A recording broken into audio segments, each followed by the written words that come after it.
Welcome to our channel. నా పేరు నరేష్.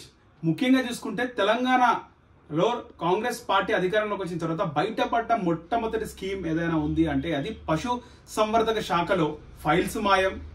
ఒకవైపు ఫైల్స్ తో పాటు ఫైల్స్ మాయమైనాయి, కంప్యూటర్లు ఖరాబ్ అయినాయి, ఫైల్స్ కూడా కాలిపోవడం జరిగింది.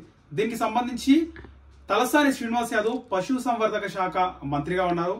ఆయనకు సంబంధించి ఆయన ఓఎస్డీగా ఉన్నటువంటి కళ్యాణ్ ని ఆల్రెడీ పోలీసులు అదుపులోకి తీసుకుని విచారించడం జరిగింది.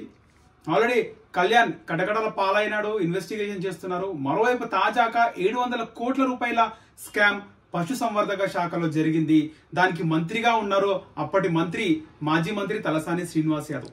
సో ఇన్ని రోజులైంది తెలంగాణలో కాంగ్రెస్ ప్రభుత్వం ఏర్పడిన తర్వాత కూడా మొదట్లోనే ఆ స్కామ్ బయటపడింది. మరోవైపు శ్రీనివాస్ రెడ్డి అయితేంది, సబితా ఇంద్రారెడ్డి విద్యాశాఖ మంత్రిగా ఉంది, ఆమె కార్యాలయంలో కూడా ఫైల్స్ చోరీకి గురైనాయి.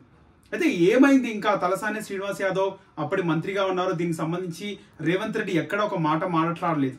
ఒక్కసారి సీన్ కట్ చేస్తే తెలంగాణలో కాంగ్రెస్ పార్టీ అధికారంలోకి రాకముందు బీఆర్ఎస్ పార్టీ అధికారంలో ఉన్నప్పుడు తలసాని శ్రీనివాస్ యాదవ్ రేవంత్ రెడ్డి టార్గెట్ గా ఎప్పుడూ మాట్లాడుతుండేవాడు.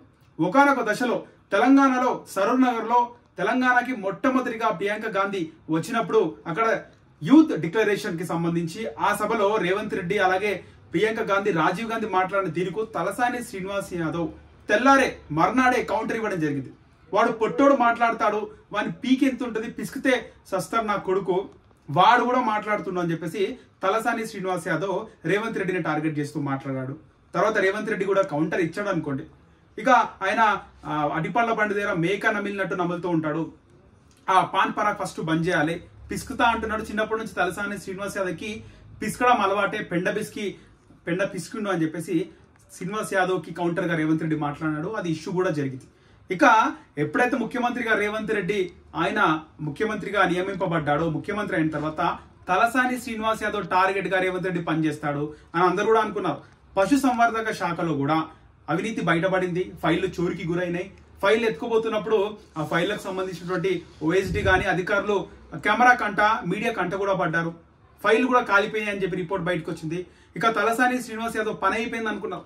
కానీ రేవంత్ రెడ్డి ఎక్కడ కూడా తలసాని శ్రీనివాస్ యాదవ్ ని టార్గెట్ గా ఎక్కడ పనిచేసినట్లు ఇప్పటి వరకు కూడా మనకు కనబడలేదు. కావాలంటే మంత్రి మల్లారెడ్డి టార్గెట్ గా ఇక్కడ రేవంత్ రెడ్డి పనిచేశాడు. అక్కడక్కడ ఆయన కబ్జాకు గురి చేసిన ల్యాండ్ డెమాలిష్ చేస్తున్నాడు. ఇవన్నీ కూడా వార్తలు. మల్లారెడ్డిని 3-4 సార్లు తిప్పలు పెట్టిన దృశ్యం ప్రభుత్వం రేవంత్ రెడ్డి తిప్పలు పెట్టినట్టుగా మనం వార్తలు చూసాం. ఆయన జాగాలు కానీ బిల్డింగ్లు కూలగొట్టడం కాలేజీల్లో. కానీ తలసాని శ్రీనివాస్ యాదవ్ కి ఎక్కడ కూడా రేవంత్ రెడ్డి మాట్లాడలేదు. ఇంతకీ తలసాని శ్రీనివాస్ యాదవ్ ఇప్పుడు 700 కోట్ల రూపాయల స్కామ్ బయటపడింది.